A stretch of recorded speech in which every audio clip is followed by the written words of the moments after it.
अब आपके साथ मैं हूं ऋतु। बुलेटिन की शुरुआत करते हैं। जोशीमठ भू धसाव मामले में रिपोर्ट हुई सार्वजनिक। बड़ी खबर बता रहे सरकार ने सार्वजनिक की है वैज्ञानिकों की रिपोर्ट और हाईकोर्ट की सख्ती के बाद रिपोर्ट सार्वजनिक की गई है। तो वैज्ञानिक इसमें तमाम चीजों को लेकर जिक्र करते हुए नजर आए हैं। वैज्ञानिकों ने कई महीनों से करीब 718 पन्नों में यह रिपोर्ट तैयार की है और सरकार ने इस रिपोर्ट को सार्वजनिक किया। हाईकोर्ट की सख्ती के बाद यह रिपोर्ट सार्वजनिक की गई है। तो वैज्ञानिकों ने कई महीनों में तकरीबन 718 पन्नों में यह रिपोर्ट तैयार की है। तमाम इसमें कड़ियां जोड़ी गई हैं। एक एक विषय को ध्यान में रखते हुए संजीदगी से यहां विमर्श किया गया है। 718 पन्नों में यह रिपोर्ट तैयार की गई है और इसे अब हाईकोर्ट के आदेश के बाद सार्वजनिक किया गया है।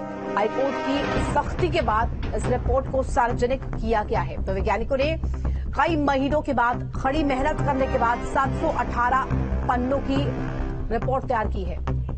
तो खबर पर जानकारी के लिए संवाददाता अजीत राठी हमारे साथ लाइव जुड़ गया। अजीत, देखिए जिस तरीके से अब कहीं ना कहीं रिपोर्ट तैयार हो गई है, 718 पन्नों में तमाम कड़ियों का जिक्र किया गया है कि आखिर इसके पीछे की वजह क्या रही। ऐसे में क्या कुछ अपडेट सरकार इसको लेकर क्या कुछ आगे करने वाली है?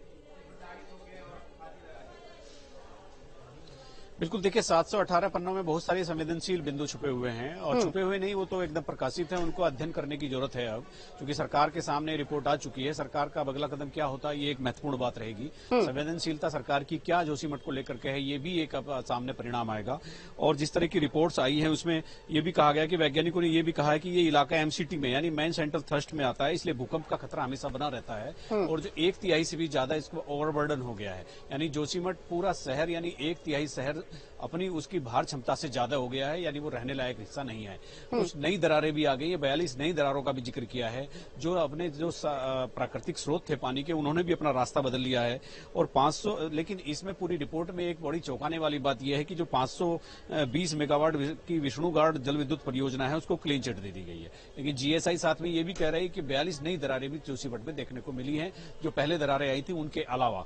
और इसके अलावा वाडिया ने अपनी रिपोर्ट में ये मॉरन क्षेत्र यानी ग्लेशियर, वाडिया ने बहुत मतलब गंभीर बात कही है। वाडिया इंस्टीट्यूट ने, उन्होंने कहा है कि जो ग्लेशियर की ओर से जो मिट्टी आती है उसी की वजह से ये जो जोशीमठ की जमीन के भीतर जो पानी का रिसाव है, जो उसकी चट्टाने हैं, उसी की वजह से खिसक रही है। क्योंकि ग्लेशियर अपने साथ जो तमाम चीजें लेकर आता है, तो उसी की वजह से अंदर की चट्टाने खिसक रही है, जिसके कारण वहां भू धसाव हो रहा है।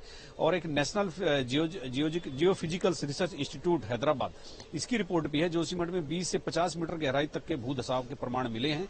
और रिपोर्ट के अनुसार ये जो सतह पर जो सब चीजें नजर आ रही है, इससे कहीं गंभीर बात, चूंकि मुख्यमंत्री आज विदेश रवाना हो गए हैं, लेकिन उन्होंने यहाँ अधिकारियों को जो हिदायत दी है, जो सूत्र बता रहे हैं कि जितने भी जो नोडल विभाग हैं, यानी शहरी विकास विभाग है, आपदा प्रबंधन है या राजस्व है, या जितने भी विभाग इस चीज से जुड़े हुए हैं, वो सब इस रिपोर्ट का अध्ययन कर ले और सरकार इस पर एक ठोस कार्य योजना बनाई जाए कि आगे किस दिशा में क्या कदम उठाने। निश्चित तौर पर अजीत, और ऐसे में अब रिपोर्ट क्योंकि सार्वजनिक कर दी गई है, ऐसे में क्या कुछ आगे इसको लेकर सरकार संज्ञान लेती है, देखने वाली बात होगी। फिलहाल बहुत शुक्रिया तमाम जानकारी के लिए। आगे बढ़ेंगे। बड़ी खबर खुशीनगर से, जहां न्यूज स्टेट की खबर का बड़ा असर देखने को मिला है। गैंगरेप मामले में पुलिस ने आरोपियों को गिरफ्तार किया है। तीनों आरोपियों को गिरफ्तार किया गया है। तो बड़ी